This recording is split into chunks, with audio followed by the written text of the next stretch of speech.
स्वागत है आप सभी का। सबसे पहले तो आप सभी को मकर संक्रांति की बहुत बहुत शुभकामनाएं। और साथ ही साथ बीच में मेरा तबीयत थोड़ा लंबे समय तक ख़राब रहा, इसलिए मेरा नया साल का 2021 का ये पहला वीडियो है। इसलिए आप सभी को हैप्पी न्यू ईयर भी। और यह साल 2021 आप सभी के लिए मंगलमय हो, आप सभी स्वस्थ रहें, मस्त रहें। तो आज एक छोटा सा वीडियो हम लेकर आए हैं, क्योंकि अभी स्वास्थ्य तुरंत ही ठीक हुआ है, इसलिए ज़्यादा लंबा बोलना संभव नहीं है। बस मकर संक्रांति के अवसर पर छोटा सा एक वीडियो साझा करते हैं।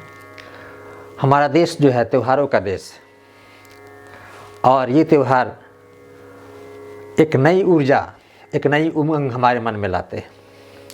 सोचिए अगर ये त्यौहार न हो, परिवार में कोई उत्सव न हो, फिर जीवन कैसा लगेगा? सूना सूना, कोई उमंग नहीं। लेकिन ये त्यौहार हम इंतज़ार करते हैं कि मकर संक्रांति आए, उसके बाद सरस्वती पूजन होगा, होली आए। इन्हीं त्योहारों का जो हमारा देश है, तो मकर संक्रांति एक बहुत ही महत्वपूर्ण और यूँ कहा जाए कि हम सभी के लिए बहुत ही शुभदायक और एक वैसा त्यौहार जो सूर्य को लेकर के, यानी यह त्यौहार हम सूर्य की गति यानी सूर्य के उत्तरायण होने के अवसर पे मनाते हैं। तो मकर संक्रांति यानी धनु राशि से मकर राशि में सूर्य का प्रवेश, सूर्य का धनु राशि से मकर राशि में प्रवेश करना मकर संक्रांति कहलाता है। तो इसमें जो है सूर्य, इसके पहले सूर्य क्या रहते हैं? दक्षिणायन।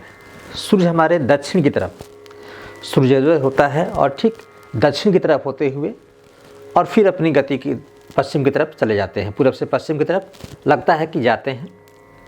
हालांकि हम सभी जानते हैं कि सूर्य में गति नहीं होती, गति किस में है? पृथ्वी में है। लेकिन धर्म के दृष्टिकोण से हम चल रहे हैं तो ऐसा लगता है, लेकिन ऐसा होता नहीं है। तो ये जो उत्तरायण और दक्षिणायन, तो मकर संक्रांति से कुछ ऐसे कुछ दो चार बिंदुएं हैं जो काफ़ी, मतलब हमें ऐसा लगता है कि इन बिंदुओं का द्योतक है मकर संक्रांति। सबसे पहले जो है पिता का पुत्र से मिलन। तो ऐसा कहा जाता है कि आज ये मकर संक्रांति जो है के दिन ही जो सूर्य और शनि, सूर्य के पुत्र है शनि, उनमें जो मनमुटाव था, सारे मनमुटाव को भूल करके, और मकर राशि जिसके स्वामी शनि कहे जाते हैं, यानी शनि का घर है मकर राशि, तो मकर राशि में यानी अपने पुत्र से मिलने के लिए, शनि देव से मिलने के लिए जाते हैं। इसलिए ये पिता पुत्र का एक सुखद मिलन का त्यौहार है। और दूसरा देवताओं का दिन, देवताओं के दिन की शुरुआत हो जाती है। देवताओं का दिन यानी सूर्य जब दक्षिणायन होते हैं तो देवताओं की रात होती है 6 माह के लिए, और जब सूर्य उत्तरायण होते हैं तो देवताओं के लिए दिन होता है। देवता यानी अच्छे कर्म करने वाले महान व्यक्ति, देवता वही हैं। हमारे धरती पर भी जो मनुष्य अपने अच्छे कर्म को किए वे देवता कहलाए। आज भी हम उपमा देते हैं ना, बहुत ऐसे लोग बहुत अच्छे काम करते हैं और उनका चरित्र काफ़ी जो है उज्जवल होता है, चरित्र जो श्रेष्ठ सबसे होता है, कहते हैं देवता, उनका व्यवहार जो है देवता जैसा है। तो इस तरह से देवताओं का दिन कहा जाता है। देवताओं के दिन की शुरुआत होती है। और दूसरी बात होती है यहीं से सकारात्मक और नकारात्मक। उत्तरायण का मतलब हुआ सकारात्मक, दक्षिणायन का मतलब हुआ नकारात्मक। आप सभी जानते हैं कि जब कोई दक्षिण की तरफ खाना खाने बैठ जाए तो लोग उसको अशुभ मानते हैं। दक्षिण की तरफ जो अशुभ कार्य होते हैं दक्षिण की तरफ, यानी कि किसी की मृत्यु हो जाती है तो जो श्राद्ध कर्म या जो भी ज़्यादा विधियाँ होती है वो दक्षिण की तरफ मुँह करके की जाती है। ठीक है, तो दक्षिणायन जो है नकारात्मक का द्योतक है और उत्तरायण जो है ये सकारात्मक।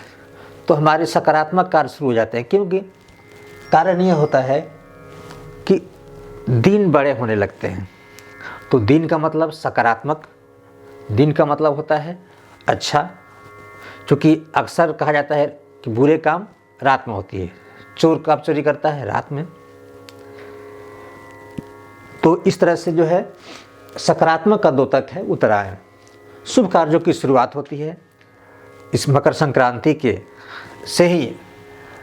जो भी शुभ कार्य होते हैं, जो लोग रुके रहते हैं, अधिकांश लोग जो इसको मानते हैं, जो नहीं मानते हैं उनका भी एक मत है, वो भी अपना जो है अपना पक्ष रखते हैं, अपने पक्ष के अनुसार वो भी अपनी जीवन शैली को चलाते हैं, अपने जीवन के कार्यों को करते हैं।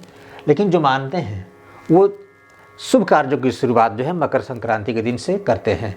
को बहुत से काम जो है रुके हुए रहते हैं कि मकर संक्रांति के बाद, जिसको हम खिचड़ी कहते हैं, खिचड़ी खाते हैं लोग, कहीं कहीं खिचड़ी बनता है, कहीं कहीं दही चूड़ा होता है, कहीं तिल का ज़्यादा महत्व है इसमें।